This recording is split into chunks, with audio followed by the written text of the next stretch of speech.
Assalamualaikum warahmatullahi wabarakatuh. Perkenalkan, kami dari kelompok 5 ingin mempresentasikan tentang back filter yang beranggotakan saya sendiri, Gali Safira Zahra, dan teman saya Rizky dan Wahyuni Nur Setiawati. Oke, next. Oke, di sini kita akan mau membahas tentang definisi dari back filter, bagian-bagian alat dari back filter, prinsip kerja back filter, metode pembersihan back filter, efisiensi dan contoh soal dari back filter, kelebihan dan kekurangan back filter, dan implementasi back filter itu sendiri pada industri. Oke, next. Apa sih back filter? Back filter adalah alat untuk memisahkan partikel kering dari gas atau udara pembawanya. Di dalam back filter, aliran gas yang kotor akan masuk ke dalam beberapa longsongan filter yang berjajar secara paralel dan meninggalkan debu pada filter tersebut. Aliran debu dan gas dalam back filter dapat melewati kain atau fabrik ke segala arah. Partikel debu tertahan di sisi kotor kain, sedangkan gas bersih akan melewati sisi bersih kain. Biasanya, konsentrasi partikel inlet back filter adalah sekitar 100 mikrogram per meter kubik sampai 1 kg per meter kubik. Back filter merupakan metode paling tua dan paling sederhana untuk menghilangkan partikulat padat dari aliran gas dengan filtrasi melalui media kain.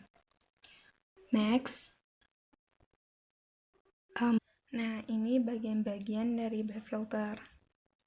Yang pertama, ada back housing atau kotak tempat filter. Housing back filter dibagi menjadi dua bagian, yaitu bagian atas yang merupakan ruang udara bersih dan bagian bawah sebagai ruang udara kotor. Lalu yang kedua ada tube sheet, lembaran plat dengan beberapa lubang di permukaannya yang berfungsi memisahkan antara sisi udara bersih dengan sisi udara kotor. Yang ketiga ada filter atau back cloche. Filter berbentuk kantong silinder dengan bagian atasnya berlubang dan pada bagian bawahnya tertutup yang berfungsi untuk menangkap debu yang terbawa udara kotor. Yang keempat, filter cage, yaitu berbentuk keranjang yang dipasang pada bagian dalam filter. Fungsi filter cage adalah untuk menahan filter tetap mengembang sehingga udara dapat lewat di dalamnya. Yang kelima, rotary airlock, terdapat pada bagian bawah housing. Nah, fungsinya adalah untuk pembuangan debu yang tertampung di hopper. Hopper sendiri adalah sebagai wadah atau tempat jatuhnya debu. Kalian bisa lihat gambarnya yang di samping ini. Oke, next. Nah, ini cara kerja back filter. Pertama, aliran gas yang kotor akan masuk ke dalam beberapa longsongan filter yang berjajar secara paralel dan meninggalkan debu pada filter tersebut. Lalu yang kedua, aliran debu dan gas yang ada di dalam back filter itu, dia akan dapat melewati kain ke segala arah. Lalu, partikel debu tadi akan tertahan di sisi kotor kain.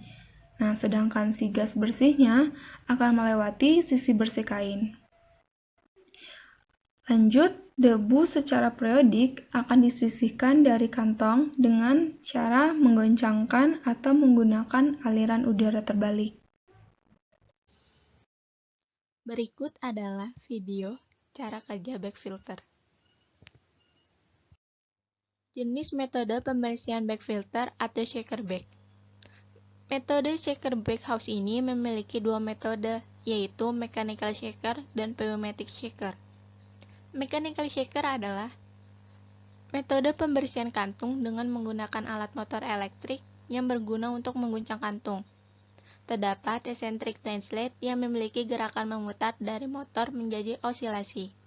Kantung dapat berguncang secara vertikal maupun horizontal. Pneumatic shaker adalah salah satu metode yang memanfaatkan udara untuk mengoperasikan motor udara yang dapat menghasilkan getaran dengan frekuensi tinggi pada kerangka suspensi dari kantung. Walaupun frekuensinya tinggi, namun amplitudenya rendah. Metode ini kurang efektif untuk materi yang suka lepas dari kantung, karena jumlah total energi yang diberikan terhadap kantung cukup rendah.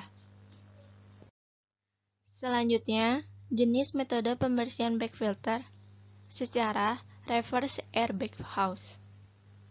Pada sistem reverse air, udara bersih akan dialirkan melalui kantung pada kompartemen yang terisolasi dengan arah aliran yang berlawanan dengan aliran yang biasa. Dalam kedua keadaan tersebut, debu yang telah teraglomerasi di bahan akan meluruh dan jatuh ke hopper yang berada di bawah kompartemen. Debu akan secara periodik dikeluarkan dari hopper dan dibuang atau digunakan kembali sesuai dengan kebutuhan. Jenis metode pembersihan bag filter secara pulse jet bag house. Metode operasional pada jenis pulse jet bag house adalah metode filtrasi eksterior di mana udara yang akan difiltrasi dialirkan melewati kantung-kantung, di mana aliran udara bergerak dari bagian luar kantung menuju ke dalam, sehingga debu yang akan disisihkan tertahan pada permukaan bahan. Pada pulse jet bag house terdapat kerangka yang berada di dalam kantung, yang berguna untuk mempertahankan kantung agar tidak jatuh. Metode pembersihan pada kantung-kantung filter menggunakan udara yang memiliki aliran udara cepat 30-100 milisecond dengan tekanan udara yang besar 90-100 pounds per square inch. Selanjutnya, efisiensi bag filter. Pada hakikatnya, kolektor pada bag house filter dapat diasumsikan sebagai kumpulan serat atau fiber tunggal yang terintegrasi satu sama lain. Sehingga, jika efisiensi total bag house filter dapat dinyatakan sebagai berikut. Adapun persamaannya di bawah ini dapat dilihat, bag filter dapat menyaring 99% debu halus yang bercampur udara panas. Efisiensi bag filter yang tinggi disebabkan oleh media yang digunakan untuk menangkap debu.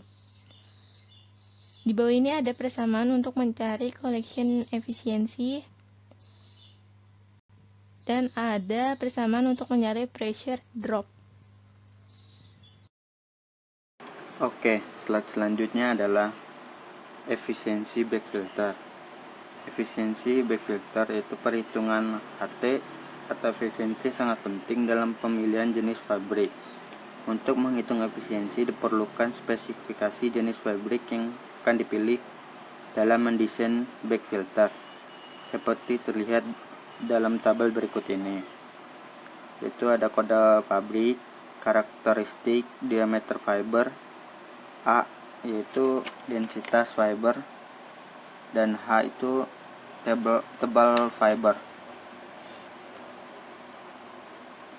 Ya, selanjutnya slide berikutnya yaitu ada contoh soal.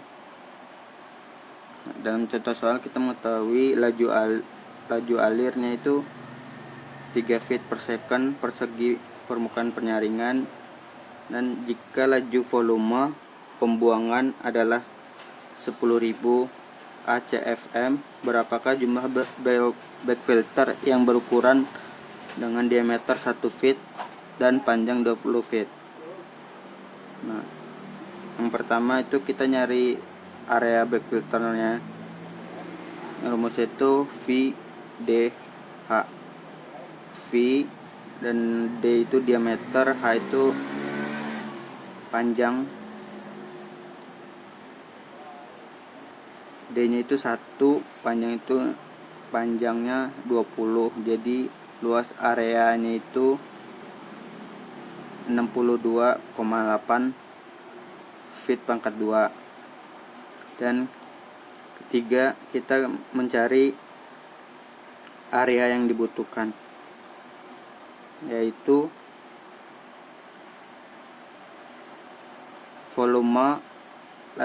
volumenya dibagi dengan laju alir, yaitu 10.000 dibagi 3, yaitu 3.333.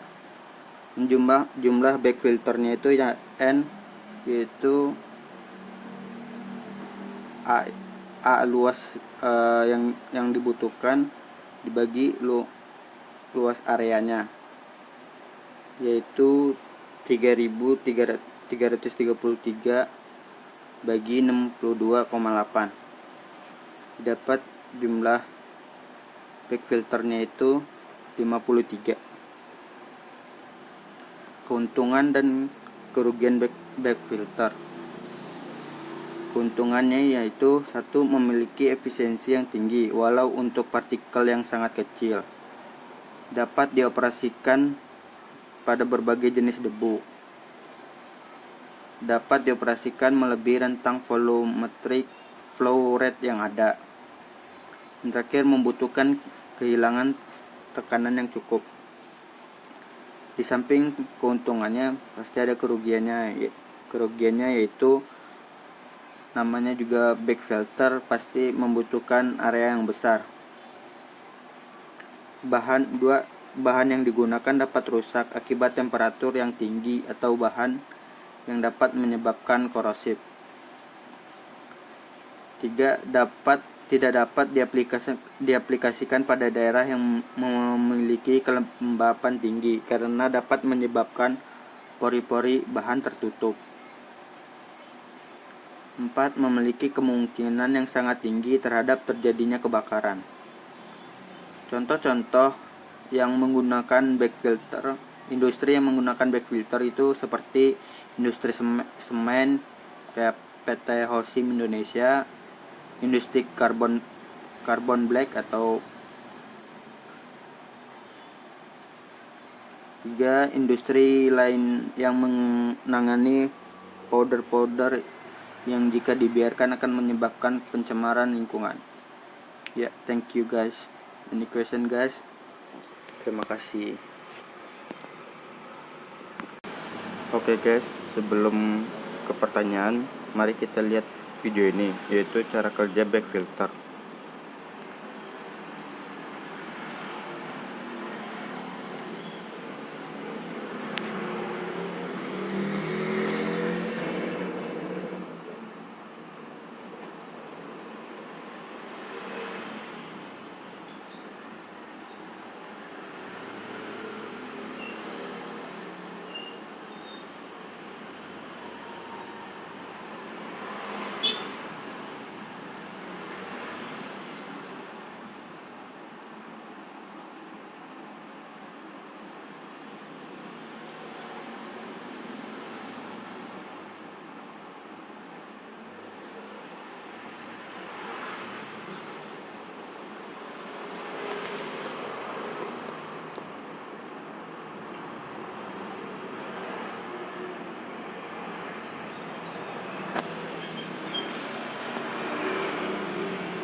Ya, baik. Terima kasih. Ada pertanyaan?